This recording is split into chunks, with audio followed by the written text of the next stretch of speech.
Причиной возмущения жителей поселка Агудзера, собравшихся 13 июня на несанкционированный митинг, стала вырубка деревьев на прибрежной территории, где они привыкли проводить свое свободное время и устраивать пикники. От дороги, которая проходит перед госпиталем, и до конца вот этой береговой зоны на данный момент 70-х годов относится, находится в ведении и в собственности Сухумского физико-технического института.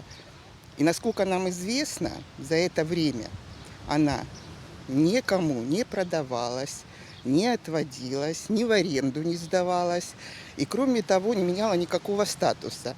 Мало того, по закону о земле мы знаем, что вот эти земли, парковая зона, которые находятся от береговой зоны, они имеют статус ценных земель.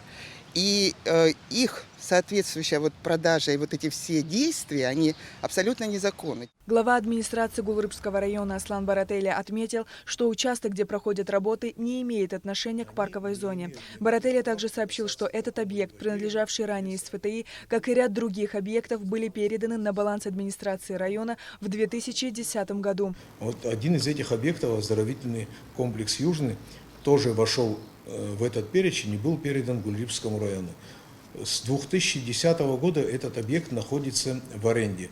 Арендаторы менялись, несколько арендаторов, я сейчас боюсь точную цифру назвать, но 2-3 арендатора поменялось на этом объекте. Последними арендаторами были, потому что их несколько человек приходило, когда у них аренда закончилась, мы продлили их аренду, были репатрианты, абхазские репатрианты, продлили эту аренду, затем они произвели процедуру выкупа, объект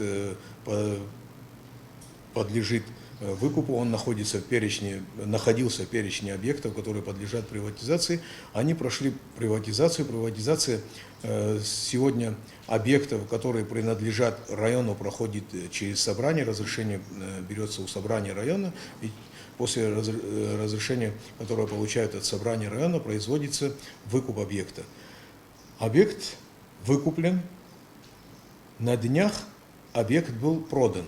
Выкупленный объект частникам, который выкупил, продал этот объект, купил новый хозяин. Новый хозяин начал производить там очистные работы. А этот объект находится, он на первой полосе. Мы и не смогли бы им распоряжаться, если бы он не был бы довоенной собственностью и не был бы передан нам в 2010 году.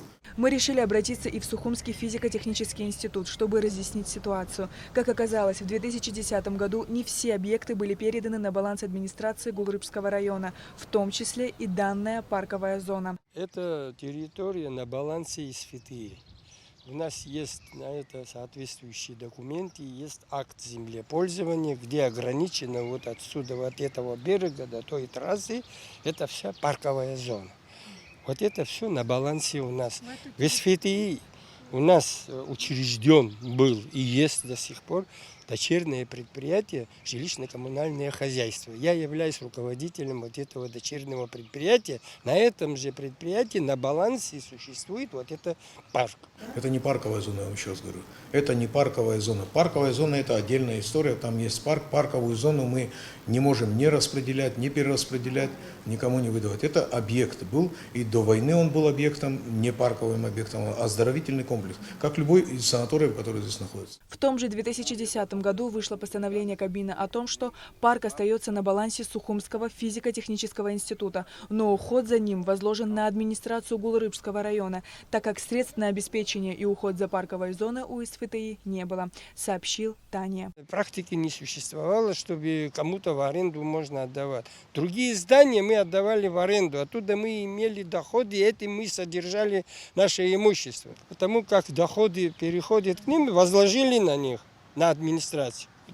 Документы существуют об этом. Постановление целое за подписью премьер-министра 2010 года. За эти 2 дня мы наблюдали, как в соцсетях и в новостях обсуждали данную тему. Однако ни у кого вопросов к СФТИ не возникло. А нам все эти дни было что сказать, отметил Владимир Таня. Вот вы только первые обратились к нам. Больше нам никто не обращался. Но мы ждем нашего руководителя, он в командировке.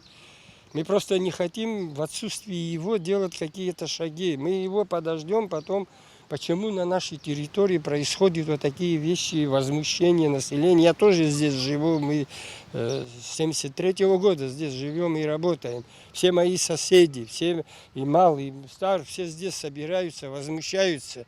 И нам это, мы тоже, нашего возмущения тоже нет предела. Там, где планируется строительство, там ничего незаконного нет, строить можно, да? На все документы, которые у нас имеются, никакого запрета для них нету.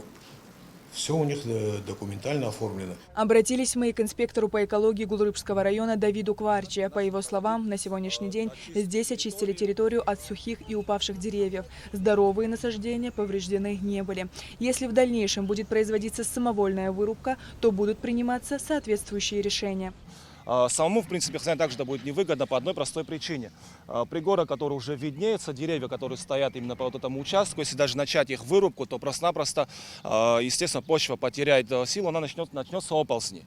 То есть присутствие деревьев самому человеку необходимы для того, чтобы не начались какие-то либо проблемы с эрозией почвы или же с ее оползнями. То, что данная территория давно приватизирована и владелец имеет полное право распоряжаться ею, в том числе перемещать дорогу и строить заборы, конечно же, вызывает недовольство у местных жителей. Они опасаются, что проезд на пляж станет невозможным. На мой взгляд, ребята расчистили большую территорию, и если у них есть возможность там что-то построить, то, может быть, это и хорошо, будут какие-то рабочие места для жителей этого же поселка. Единственная просьба, чтобы прикосновенности к этой территории не было, чтобы дорогу не перекрывали. Жители поселка Агудзера собираются обратиться к главе государства с просьбой разобраться в сложившейся ситуации. Сария Кварцхеля, Алексей Баструков, Алексей Агухава, Абхазское телевидение.